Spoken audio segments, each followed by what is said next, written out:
दोस्तों मैं सूरज कुमार अपने YouTube चैनल पर आपका स्वागत करता हूं। दोस्तों आज हम जिस टॉपिक के विषय में बात करेंगे वो स्पेशली हिमालय पर्वत से रिलेटेड है। दोस्तों हम आज हिमालय पर्वत के विषय में पूरी जानकारी प्राप्त करेंगे। दोस्तों उससे पहले हम अगर बात करें दोस्तों भारत का भौतिक प्रदेश, ये हेडिंग यहाँ पे आप लोग देख रहे होंगे, भारत का भौतिक प्रदेश, यही आज हमारा लेक्चर का मुख्य बिंदु है। दोस्तों अगर हम भारत के भौतिक प्रदेश के विषय में बात करें तो अर्थात भारत का भौगोलिक पृष्ठ के विषय में बात करें तो उसमें मैदानों का प्रतिशत कितना है तो आप लोग जानते होंगे। जो भाई नहीं जानते हैं वो नोट कर लें, 43.2% है। अर्थात भारत के कुल पृष्ठभूमि का 43.2% जो है वह मैदानों, समतल मैदानों का भाग है। और वहीं पर अगर हम पठारों की बात करें दोस्तों तो पठारों का जो प्रतिशत है वह 27.7% है।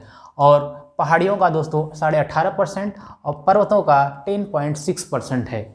अर्थात ये सब जो परसेंटेज हैं ये मुख्य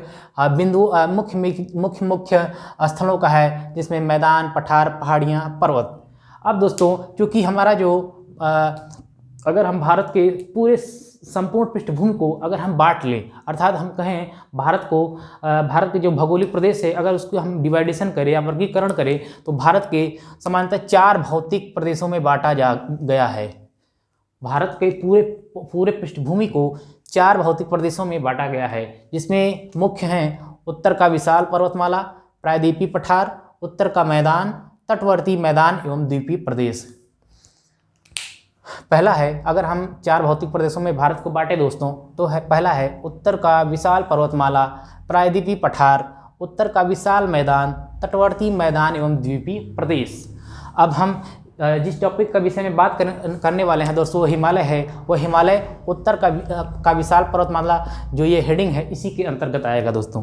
तो हम इसको यहाँ ले लेते हैं, उत्तर का पर्वतीय क्षेत्र या विशाल पर्वतमाला या हिमालय इसे हम कह सकते हैं, क्योंकि हिमालय के अंतर्गत ही हमारा जो उत्तर का पूरा पर्वतमाला आता है। दोस्तों उत्तर का पर्वतीय क्षेत्र या विशाल पर्वतमाला जो है इसको 4 भागों में बांटा गया है। अर्थात हम कहें हिमालय को 4 भागों में बांटा गया है। ट्रांस हिमालय, ये देखिए दोस्तों, ट्रांस हिमालय यहाँ लिखा हुआ है सब, ट्रांस हिमालय, बृहद हिमाद्री या सर्वोच्च हिमालय, लघु, मध्य हिमालय, शिवालिक हिमालय। दोस्तों ये जो 4 भागों में आप लोग देख रहे हैं, ट्रांस हिमालय, बृहद हिमालय, लघु या मध्य हिमालय और शिवालिक, यही जो हैं चारों मुख्य होते हैं दोस्तों अब अगर हम ट्रांस हिमालय के विषय में बात करें, सबसे पहला हमारा बिंदु जो है ट्रांस हिमालय। इस ट्रांस हिमालय को परा हिमालय भी बोलते हैं।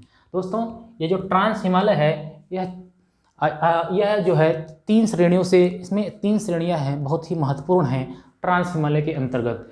अब पहले ट्रांस हिमालय में देखें तो काराकोरम, लद्दाख, जास्कर, यही 3 जो हैं दोस्तों ये ट्रांस हिमालय के अंतर्गत आते हैं। हिमालय को 4 भागों में बांटा गया है, ट्रांस हिमालय, ग्रेट हिमालय या बृहद हिमालय या हिमाद्री हिमालय भी बोलते हैं, लघु या मध्य हिमालय और शिवालिक हिमालय। ये 4 हिमालय जो हैं हिमालय को इन 4 भागों में डिवाइड किया गया है। अगर उसी 4 में अगर हम ट्रांस हिमालय के विषय में बात करें दोस्तों, ट्रांस हिमालय में ये 3 आते हैं, काराकोरम, लद्दाख, जास्कर। समझ में आ रहा दोस्तों? ये काराकोरम, लद्दाख, जास्कर, ये 3 श्रेणी जो हैं ट्रांस हिमालय या परा हिमालय अर्थात पार हिमालय। दोस्तों ये देखिए ना, होता क्या है, ये जो हमारा ग्रेट हिमालय या हिमालय जिस इन सब पर्वतमाला में जिसको हिमालय के रूप में जानते हैं या बृहद हिमालय के रूप में जानते हैं दोस्तों, वो ये है, नंगा पर्वत से लेकर अरुणाचल प्रदेश के नामचा बरवा पर्वत तक फैला हुआ है, यही है हमारा ग्रेट हिमालय। ये है ग्रेट हिमालय, इसकी जो लंबाई है लगभग 2500 किलोमीटर है। तो दोस्तों ये तो हमारा ट्रांस हिमालय यहाँ तक, जास्कर श्रेणी तक। उसके नीचे ये जो बृहद हिमालय या सर्वोच्च हिमालय कहते हैं वो यही है दोस्तों, जो कि कश्मीर के नंगा पर्वत से लेकर अरुणाचल प्रदेश के नामचा बरवा पर्वत तक फैला हुआ है। लगभग 2500 किलोमीटर की टोटल लंबाई है दोस्तों।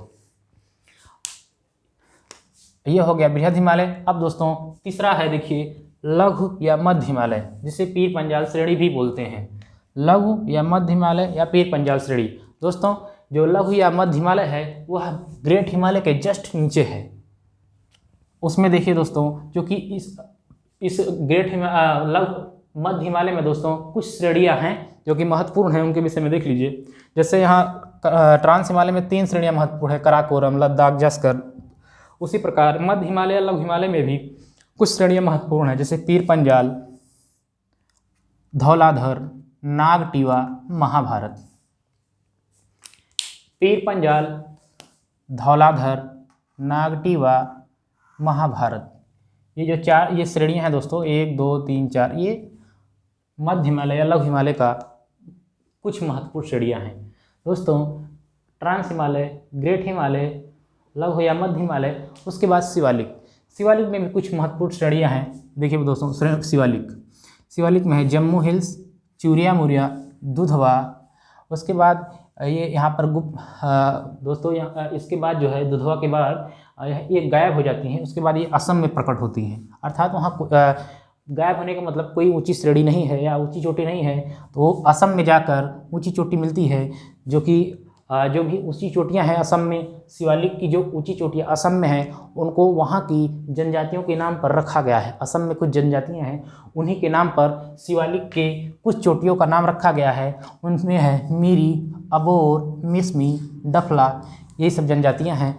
इन्हीं जनजातियों के नाम पर यहाँ पर जो असम में शिवालिक का पर्वत चोटियाँ, शिवालिक हिमालय के जो मुख्य पर्वत चोटियाँ हैं, इन्हीं जनजातियों के नाम पर रखा गया है।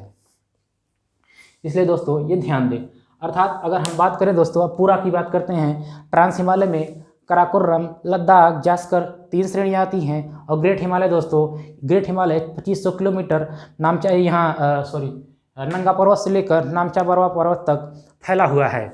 और उसके बाद ग्रेट हिमालय के दक्षिण में हमारा है लघु या मध्य हिमालय, जिसमें पीर पंजाल, धौलाधर, नागटीवा, महाभारत जो कि नेपाल में, ये जो चोटी है नेपाल में है, ये पर्वत श्रेणी है, ये भी नेपाल में है, ये नेपाल में है, तो इसमें ये महत्वपूर्ण है। उसके बाद शिवालिक मध्य या लघु हिमालय के बाद शिवालिक आता है।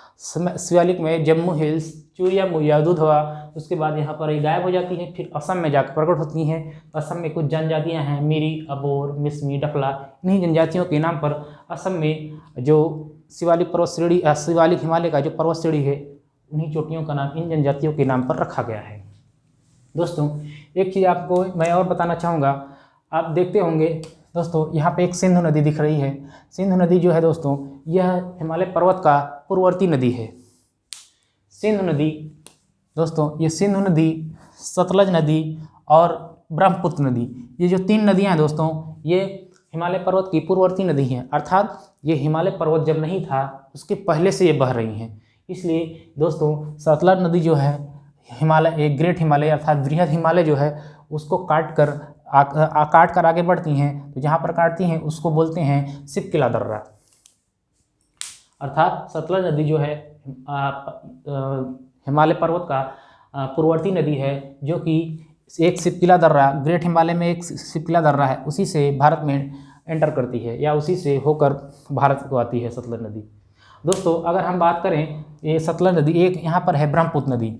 ये जो तीनों नदियाँ हैं, मैंने आपको बताया ना, ये तीनों नदियाँ हिमालय पर्वत की पूर्ववर्ती नदी, अर्थात जब हिमालय पर्वत नहीं था उसके पहले से ये बह रही हैं।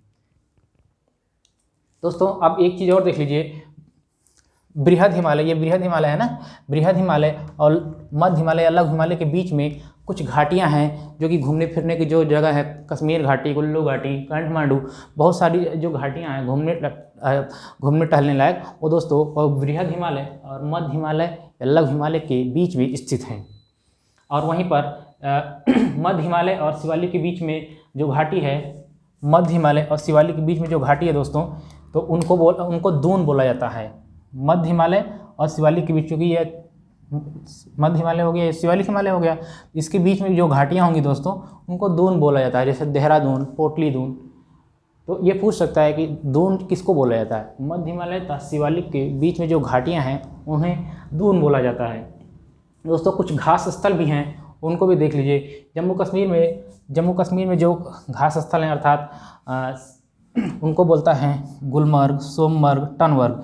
ये जो होता है दोस्तों ना, ये जो शिवालिक और जो मध्य हिमालय है, इन्हीं के ढलानों पे ये घासें पाई जाती हैं, उन्हें गुलमर्ग, सोमवर्ग, टनवर्ग। उसी प्रकार उत्तराखंड में इन्हीं घास के मैदानों को बोग्याल या प्यार बोला जाता है, जो कि बहुत ही महत्वपूर्ण है। प्रश्न पूछ सकता है कि जम्मू कश्मीर में घास के स्थलों को या घास स्थल को क्या बोलते हैं? गुलमर्ग, सोमवर्ग, टनवर्ग। और दोस्तों उत्तराखंड में घास के मैदानों को बुग्याल या प्यार बोला जाता है।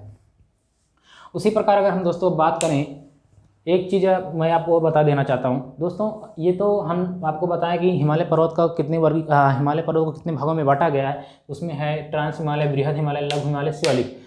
ये तीनों ट्रांस हिमालय, काराकोरम, लद्दाख, जस्कर, उसके बाद ये बृहद हिमालय या ग्रेट हिमालय, उसके बाद मध्य हिमालय, शिवालिक। ये 4 भागों में बांटा गया। लेकिन हिमालय को एक तरह से और बांटा जाता है जिसको बोलते हैं प्रादेशिक वर्गीकरण। हिमालय का प्रादेशिक वर्गीकरण जो है वो नदियों के आधार पर बांटा गया है। जैसे दोस्तों ये है सिंधु नदी और ये है सतलज नदी। तो सिंधु नदी और सतलज के बीच के जो हिमालय है उसको पंजाब हिमालय बोलते हैं। देखिए मैंने यहाँ बना रखा है, ये मान लीजिए सिंधु नदी है और ये सतलज नदी है। तो इस नदी और इस नदी के बीच में जो हिमालय है या हिमालय का जो भाग है उसको पंजाब हिमालय बोलते हैं। दोस्तों देखते होंगे आप, ये सतलज नदी और ये काली नदी है। तो सतलज नदी और काली नदी के बीच में जो हिमालय है उसे कुमायूं हिमालय बोलते हैं। मैंने यहाँ बना रखा है, सतलज नदी और काली नदी के बीच में जो हिमालय का भाग है वह कुमायूं हिमालय के नाम से जाना जाता है। उसी प्रकार दोस्तों काली नदी और तीस्ता नदी के बीच में जो हिमालय है उसे नेपाल हिमालय बोलते हैं। काली नदी और तीस्ता नदी के बीच में जो हिमालय का भाग है उसे नेपाल हिमालय बोलते हैं। उसी प्रकार तीस्ता और ब्रह्मपुत्र के बीच का जो हिमालय का भाग है उसे असम हिमालय बोलते हैं। ये बहुत ही इंपॉर्टेंट है। सिंधु और सतलज के बीच में पंजाब हिमालय, सतलज और काली के बीच में कुमायूं हिमालय, काली और तीस्ता के बीच में नेपाल हिमालय, तीस्ता और ब्रह्मपुत्र नदी के बीच में असम हिमालय। ये दोस्तों बहुत ही महत्वपूर्ण है, क्योंकि दोस्तों मैंने हिमालय का एक ओवरव्यू बता दिया कि हिमालय में ये मुख्य चोटियाँ हैं। हिमालय इन 4 भागों में डिवाइड हुआ है। दोस्तों अगर अब हम इनके विषय में डिटेल जानकारी प्राप्त करेंगे, जैसे ये हमारा काराकोरम है दोस्तों, तो काराकोरम के विषय में अलग से जानकारी लेंगे, लद्दाख के विषय में अलग से, जास्कर के विषय में अलग से, और ग्रेट हिमालय के बारे में अलग से, और ये मध्य हिमालय के बीच में अलग से, शिवालिक में अलग से, मतलब इन सब के बीच में अलग अलग एक हेडिंग के माध्यम से जानकारी प्राप्त करेंगे। अगर हम बात करें पहले काराकोरम के विषय में, दोस्तों काराकोरम आप लोग जानते होंगे कि भारत की जो सबसे ऊंची चोटी है वो K2 गाडविन ऑस्टिन है। तो जो K2 गाडविन ऑस्टिन है दोस्तों वो इसी काराकोरम श्रेणी में ही स्थित है। ट्रांस हिमालय का जो काराकोरम पर्वत श्रेणी है इसी में हमारा भारत का सबसे ऊंची चोटी K2 गाडविन ऑस्टिन, जिसकी ऊंचाई 8611 मीटर है, वो इसी काराकोरम पर स्थित है। दोस्तों इसी काराकोरम श्रेणी में भारत की 4 हिमनद हैं। हिमनद मतलब जो बर्फ से जो नदियां बनती है छोटी छोटी, उन्हें हिमनद बोला जाता है दोस्तों। तो भारत की जो काराकोरम पर्वत श्रेणी है दोस्तों, इसमें 4 हिमनद हैं जिनके नाम हैं सियाचिन, बैको, काल्टोरा, हिस्पर। सियाचिन, बैको, काल्टोरा, हिस्पर, ये 4 हिमनद जो हैं ये काराकोरम श्रेणी में स्थित हैं। इस काराकोरम लद्दाख और जास्कर जानते होंगे दोस्तों, ये ट्रांस हिमालय का भाग है। ट्रांस हिमालय पर्वत को 4 भागों में बांटा गया है। ट्रांस हिमालय, ग्रेट हिमालय या बृहद हिमालय या हिमाद्री हिमालय, और मध्य हिमालय या लघु हिमालय, शिवालिक। आप लोग इसको थोड़ा सा मेमोराइज कर लीजिए। अब दोस्तों काराकोरम के बाद है लद्दाख पर्वत श्रेणी। दोस्तों लद्दाख जो है, लद्दाख पर ही एक पर्वत चोटी है जिसका नाम है राकापोसी। यह विश्व की सबसे तीव्र ढाल वाली ऊंची चोटी है। ऊंची चोटी है दोस्तों लद्दाख में राकापोसी, जिसकी ऊंचाई है 7,788 मीटर। यह विश्व की सबसे तीव्र ढाल वाली पहाड़ी है दोस्तों, एकदम खड़ी, बिल्कुल वर्टिकल। 7,788 मीटर इसकी टोटल ऊंचाई है। दोस्तों आगे हम अगले वाले वीडियो में जो देखेंगे, क्योंकि हमारा काराकोरम और लद्दाख ये 2 चीज़ें हो गई हैं, उसके बाद हम ग्रेट हिमालय में देखेंगे कौन कौन सी चोटियाँ, कितनी ऊंचाई उनकी कितनी है और कौन कौन से